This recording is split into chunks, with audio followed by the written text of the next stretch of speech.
नवस फेडण्यासाठी बाळ नदीत फेकलं, पण त्यानंतर घडला अद्भुत चमत्कार. पाहायला तुडुंब गर्दी. नेमकं असं काय घडलं, असं काय झालं की पाहायला लाखो लोक आली.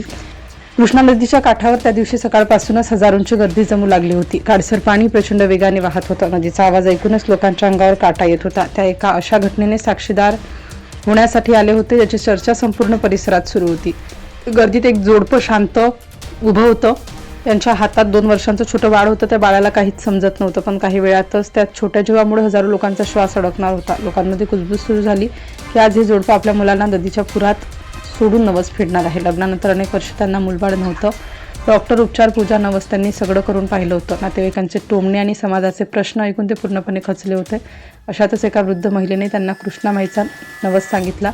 जर मुलगा झाला तर त्याला नदीच्या प्रवाहात पाळण्यात सोडा. सुरुवातीला हा नवस ऐकून त्यांनाही धक्का बसला होता, पण शेवटी त्यांनी तो नवस बोलला. काही वर्षांनी त्यांच्या घरी मुलाचा जन्म झाला. घरात आनंद परतला. त्यांनी मुलाचं नाव ठेवलं वीर, पण आनंदासोबत नवसाची आठवण कायम त्यांच्या मनात होती. वीर 2 वर्षांचा झाल्यावर त्यांनी नवस फेडण्याचा निर्णय घेतला आणि त्यासाठी निवडला गेला कृष्णा नदीचा पुराचा दिवस.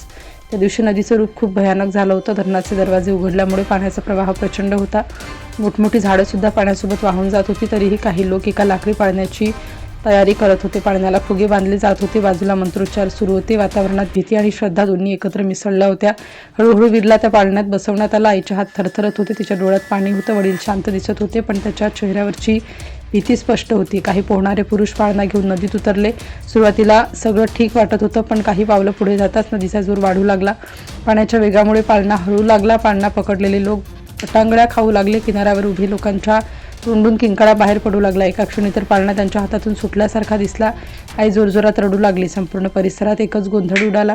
नदीच्या मध्यभागी आता फक्त एक छोटासा पाळणा दिसत होता. आजूबाजूला प्रचंड वेगाने वाहणारं पाणी आणि त्यात 2 वर्षांचं निष्पाप बाळ. तो क्षण पाहून अनेकांच्या अंगावर शहारे आले, कारण पुढे काय होणार हे कुणालाच माहीत नव्हतं. मात्र काही पोहणाऱ्यांनी जीवाची पर्वा न करता पाळण्याच्या दिशेने उडी घेतली.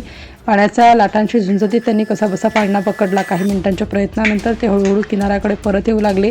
हजारो लोक श्वास रोखून ते दृश्य पाहत होते. अखेर पाळणा सुरक्षितपणे किनाऱ्यावर आणण्यात आला. काही क्षणांसाठी संपूर्ण परिसर शांत झाला. सगळ्यांचे डोळे फक्त त्या पाळण्याकडे लागले होते. मग पाळणा उघडण्यात आला. आत बसलेला वीर पूर्ण सुरक्षित होता. तो शांतपणे आजूबाजूला पाहत होता. क्षणात संपूर्ण परिसरात जयघोष सुरू झाला. काही लोक रडत होते, काही जण हात जोडून उभे होते, तर काहींना अजूनही विश्वास बसत नव्हता. त्या दिवसानंतर संपूर्ण परिसरात एकच चर्चा सुरू झाली. काहींनी याला दिव्याचा चमत्कार म्हटलं, तर काहींनी अंधश्रद्धा. पण त्या दिवशी कृष्णा नदीच्या काठावर जे घडलं ते पाहून प्रत्येकजण हादरला होता. आजही लोक थरथरून म्हणतात, नवस फेडण्यासाठी बाळ नदीत फेकलं, पण त्यानंतर घडला अद्भुत चमत्कार.